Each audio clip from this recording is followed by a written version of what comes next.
Ce am făcut foarte mult și insist în continuare în București? Nu știu dacă știți, dar eu am lucrat la metrou, actualul Metrorex, și de 45 de ani nu m-am oprit din a ajuta rețeaua de metrou să se dezvolte în București. Chiar dacă sunt ONG-ist, cunosc tot ce se întâmplă în primărie, cunosc toate autoritățile avizatoare și întotdeauna sun, apelez și de foarte multe ori societățile care lucrează la metrou, la dezvoltarea rețelei de metrou, mă sună și mă roagă să ajut să ne mișcăm mai repede cu avize, bineînțeles în termenele legale.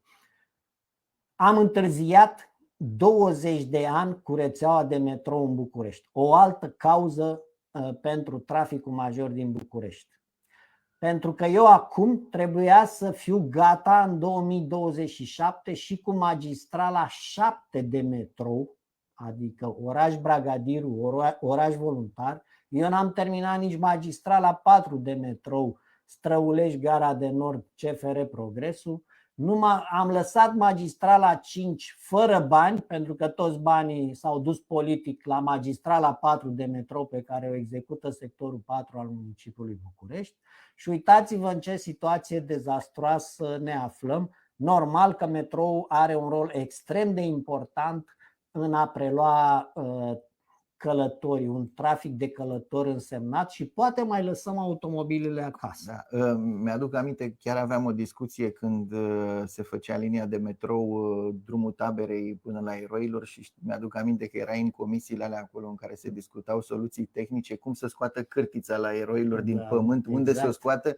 Și prima lor idee era să taie Parcul Operei ca să scoată cârtița. Cam așa s-a și întâmplat în principiu. Da. Deci n-a fost licitat la timp adică tronsonul Eroilor Iancului, nu a fost licitat la timp de guvernul Ponta și cine a mai fost după aceea. Și normal că deținătorul acelor cârtițe, acelor scuturi de săpat, au trebuit să-și scoată materialul tehnologic din.